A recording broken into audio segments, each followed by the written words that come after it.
AM 560. The Answer. Squirrel, I've got a couple of screens open. It turns out the judge on the six-face tattoo, gun-shooting, filthy animal out of the $380,000 Lamborghini, both the perpetrator and the judge have the same last name. So the perpetrator's name, I gave it to you wrong. It's Isaiah, whatever.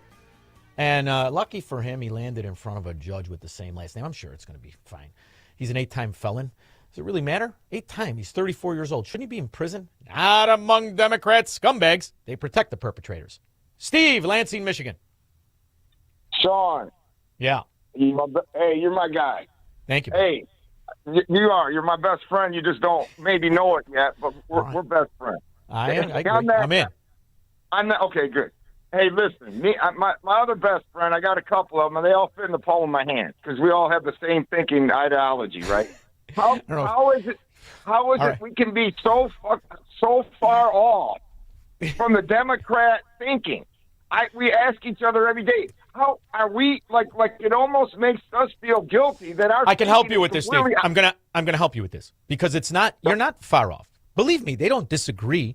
There's a difference. They're plotting. They're undermining. They're usurping. Yeah. They're not abiding by any principle. They have no character, as you see in story after story for 100 years. So you stop thinking that people who are promoting the ideology of collectivism, which is what they are, that they share the same goals and the same virtue you do. They do not. That's why be very suspicious of everybody. And by the way, this is in the problem with a lot of people who self-declare as so-called Republicans, whether it's the two scumbags that were congressmen from Illinois and Kinzinger and Walsh, or it's the new scumbag that pretends to be the Republican governor after giving $8 million to Democrats so he could build his empire of one-armed bandits. So you got to be careful, Steve.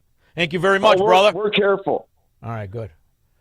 Glenn also has friends he can fit in the palm of his hand. You bet. Hey, Sean, happy Friday.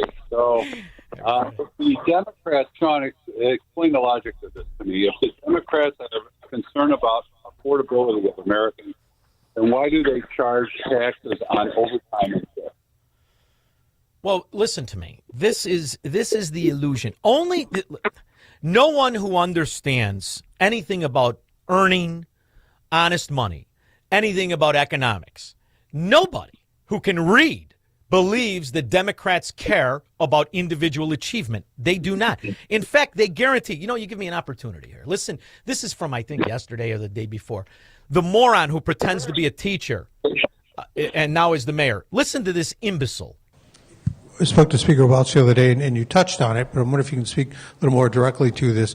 He said it's going to be very important for the city to come down there before April or May to make their request. You alluded to it, but what kinds of progressive revenue ideas would you like the state to take up that could benefit Chicago, not just the state, because Welch says he'd like to see the millionaires tax in place. What specifically for Chicago would you like Springfield to do? Yeah, look, first of all, we have always come down before April and May. Right? We've always done that. The only time that we went down there in May is when I was sworn in, May 15, 2023. We've had a long, sustained effort to continue to work with our partners in Springfield. We have participated in every single session since I've been mayor. In fact, that work did not start when I became mayor. I've participated in multiple sessions as an educator, as an organizer, as a county commissioner, as now mayor of the city of Chicago. The effort to drive progressive revenue, as you know, goes back well over a decade, right? So I just want to make sure that it's clear that we have always engaged early and as often as we possibly can. Again, the millionaire's tax, of course, is at the top of the list. I've said that for the last couple of years as mayor. That work that we have pushed forward goes back well before I was mayor. I actually believe that there are a number of areas that folks are looking at in terms of progressive revenue. I believe all of it has to be on the table.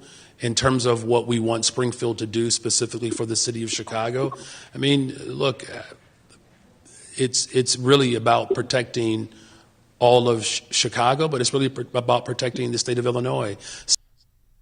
What a frickin' idiot! Now you got people who would never dirty their frickin' shoes by going to that ghetto, and they're out in Illinois and they're in the county. They're already paying for CPS, and they don't care. There's nothing they could do because of these thieves like Chris Walsh, the wife-beating scumbag from Hillside, allegedly, but Maywood. I remember when they were in Maywood moving weight. Now they're big-time Democrats. They're big-time Democrats now. And Springfield and the rest of Illinois have to pay for that ghetto. That is the opposite of the agreement between the American government and citizen. But it's at least an admission that if you live in Illinois and you make money, they're taking more for the ghetto. And that's a bum who couldn't pay his water bill standing there in a $6,500 suit with $37,000 worth of hairdo. There you go. That's an outright communist in 2026, telling all the people of Illinois who hate Chicago, would never vote Democrat, we're taking your money. And you're going to stay? Go ahead. That's why 33 counties voted for secession. And I have yet to hear, and I love Ted. I love him. He's the only guy with an IQ over 60 as far as I could see in the whole fracking race. But if he doesn't run and somebody doesn't run on the fact, I will allow the 33 counties who voted for secessions to secede, because no one should be liable for the city of Chicago mafia that continues to bankrupt everybody and drive down the quality of life. If they don't do that, then, brother, that's why I'm standing here in flip-flops.